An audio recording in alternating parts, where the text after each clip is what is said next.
जय श्री कृष्णा, राधे राधे। आज हम ज्येष्ठ मास माहात्म्य के 13वें दिन के अध्याय का श्रवण करेंगे, जिसमें हम सगर पुत्र के नाश के बारे में जानकारी प्राप्त करेंगे। इसके पहले की 12 दिन की कथा की वीडियो मैंने अपने चैनल की प्लेलिस्ट में अपलोड की हुई है, वहां से आप इन कथाओं का श्रवण कर सकते हैं। मैं इस वीडियो के डिस्क्रिप्शन में भी उनके लिंक दे दूंगी, वहां से भी आप उन सभी कथाओं का श्रवण कर सकते हैं। ज्येष्ठ मास महात्म्य को सुनने के लिए रोज प्रातः काल यानी ब्रह्म मुहूर्त में उठकर स्नान करके स्वच्छ वस्त्र पहनकर भगवान श्री विष्णु जी का पूजन करना चाहिए और ज्येष्ठ मास महात्म्य की कथा सुननी चाहिए। मैं आपको प्रतिदिन प्रति अध्याय के हिसाब से 30 अध्यायों का श्रवण कराऊंगी।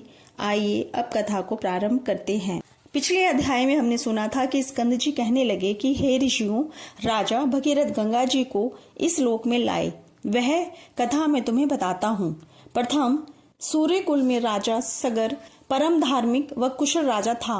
उसके 60,000 वीर और पराक्रमी पुत्र हुए। एक बार राजा सगर ने अश्वमेघ यज्ञ शुरू किया और फिर उन्होंने ऐसे 99 यज्ञ किए तो इंद्र परेशान हो गए कि यदि राजा सगर ने 100 यज्ञ कर लिए तो वे इंद्रासन पर अधिकार प्राप्त कर लेंगे।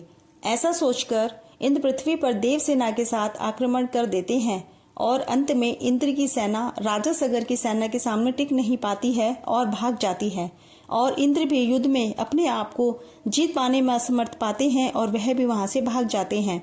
अब आगे की कथा इस प्रकार से है। स्कंद जी कहने लगे कि हे ब्राह्मणों, जब इंद्र ने यज्ञ का सब वृतांत विष्णु से कहा तब भगवान विष्णु मन से ध्यान कर इंद्र से निश्चित होकर बोले कि हे इंद्र, मुझको और समर्थ शिवजी को उन लोगों ने नहीं बुलाया, इसलिए मैं तुमको एक उपाय बताता हूँ, तुम उस उपाय को करो। हे सुमत, मैं तुमको अदृश्य करने वाली विद्या देता हूँ, तुम पवित्र होकर उस विद्या को ग्रहण करो और निर्भय होकर फिर जाकर विधि से उस विद्या का जाप करो। सावधानी से यज्ञ के घोड़े का हरण करो और उसी तरह मौन पूर्वक कपिल ऋषि के आश्रम में जाओ।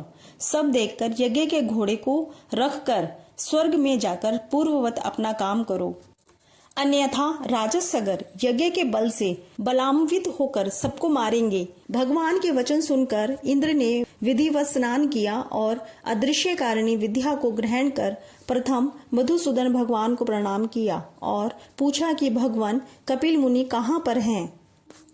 तब श्री विष्णु भगवान कहने लगे कि कलिंग देश से पूर्व की तरफ पृथ्वी के अंदर गुफा में कपिल ऋषि ने पाताल के समान भूग्रह यानी तहखाना बना रखा है।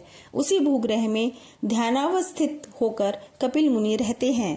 विष्णु भगवान के वचन सुनकर इंद्र यज्ञ के घोड़े के पास गए और भगवान विष्णु के उपदिष्ट विद्या का ऋषि देवता के सहित जप करते हुए यज्ञ के घोड़े को लेकर शीघ्र चले गए, परंतु यह वार्ता किसी को कुछ मालूम न हो सकी। एकांत में ध्यान मगन कपिल मुनि को देखकर इंद्र ने विधि पूर्वक प्रणाम किया और यज्ञ के घोड़े को वहीं बांधकर इंद्र अपने स्वर्ग को चले गए, परंतु मन में फिर भी शंका बनी ही रही। इधर यज्ञ के घोड़े के हरण हो जाने पर उसके रक्षक एक साथ अज्ञान से मोहित होकर सबों ने राजा से आकर कहा कि हे राजन, यज्ञ का घोड़ा कहाँ गया तथा कौन हर कर ले गया, हम नहीं जानते। रक्षकों के ऐसे वचन सुनकर सगर पुत्र यज्ञाश्व की खोज में 10 दिशाओं को गए। समस्त पृथ्वी तल के भाग को देखकर देवलोक देखने के लिए स्वर्ग को गए। इसके पश्चात नक्षत्र लोक गए और इंद्र की पुरी को गए।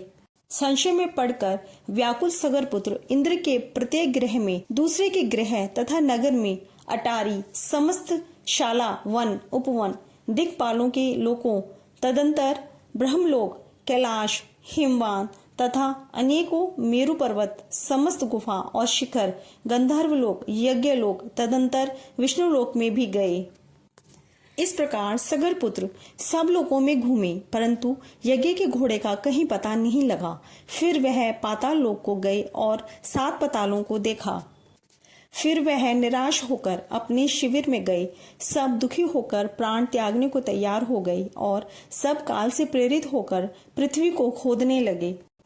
अकस्मात उस विवर से मिला हुआ 100 योजन के विस्तार में इंद्रालय के समान और मनुष्यों से रहित दिव्य गहरी गुफा को देखकर सबके सब उस गुफा में चले गए। वहां जाकर कमल की रस्सी से बंधा हुआ यज्ञ के घोड़े को देखा और वहां पर ध्यान में मग्न कपिल ऋषि को भी देखा, जो कि केवल मन से ही सृष्टि, संहार, शाप और अनुग्रह करने वाले हैं। कपिल मुनि के प्रभाव से उन मूर्ख सगर कपिल मुनि को चोर समझकर कहा, इसी ने घोड़ा चुराया है और अब भय से यहाँ ध्यान लगाकर बैठ गया।